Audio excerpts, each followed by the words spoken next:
Well, hello and thanks for watching. My name is Cindy Hazel Geets, and I've been a participant in some of the community service roundtable discussion groups that have been hosted over the past several months by Town Councilor Patricia Simone. Through these roundtable events, we've seen such unity among the leadership teams of the various community service providers, nonprofit organizations, sports clubs, and churches as they seek to meet the needs in Amherstburg. So we've decided to profile some of those leaders and get them hooked into the community.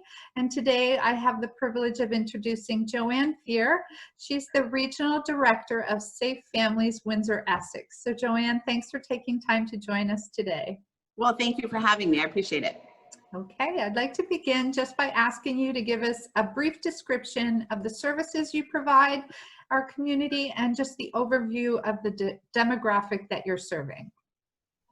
Okay, well, Safe Families, we host vulnerable children, and we work to create extended family-like supports for families in crisis through our network of volunteers. So when a crisis strikes, many of us, we can rely on relatives or friends for support, but for some families, because of poverty or social isolation, it means they have little to no safety net.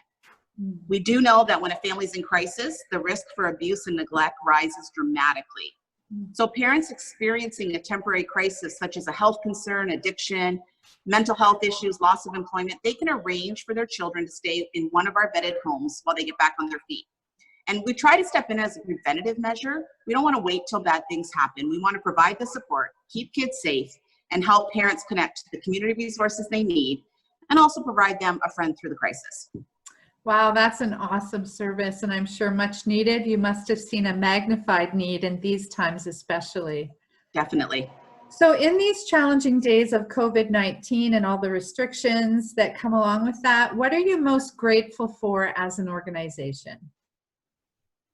I'm most grateful for the community of support that we have here at Amherstburg.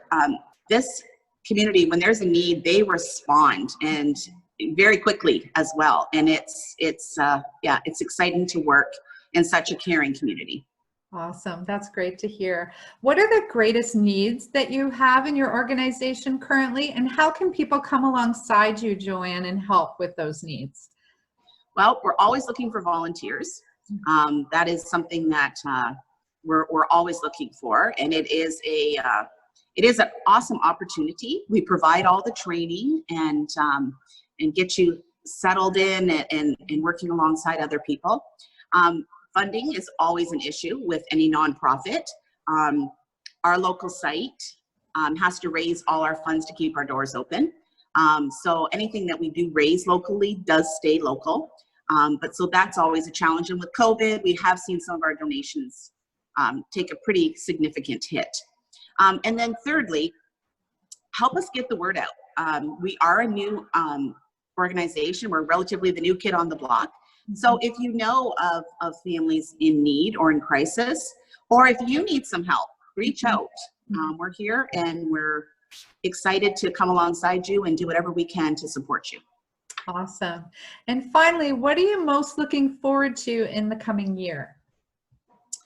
In the coming year, we've got a couple things. One is, like I said, we're kind of relatively the new kid on the block. So getting to know the different agencies within the area and the region is something that I'm really looking forward to. And then also we are working in conjunction with some other agencies and launching a new part of our program called Safe Families Plus. And we're going to be working with teens that are aging out of the healthcare system. Wow, that's really cutting the foster edge. System, sorry. Yeah, out of the foster system. That's really cutting edge, and I know it's really needed to get those connections for people that are transitioning to adulthood. Yes. Right? Yeah. Yes. That's awesome.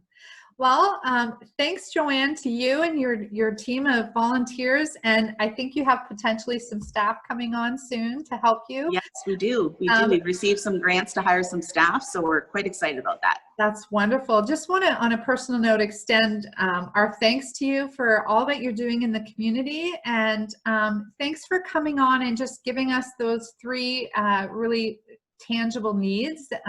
So people that are watching, I just hope that you would be in touch with Joanne if you can meet some of those needs for volunteers, for funding, for creative ideas, all of those types of things, and also to help her spread the word about the services available. She's eager and anxious to speak to anybody. Her contact information will follow this video. And so I just encourage you to reach out to her. And Joanne, any final words in closing today? Well, I just wanted to thank you and Councillor Simone. I think this is a wonderful opportunity to showcase the different agencies and the collaborative spirit that we have here in Amherstburg. So thank you for this opportunity. I appreciate it. You're welcome. So I think we'll leave it there for today, folks, and we look forward to seeing you again. Thank you. You're welcome.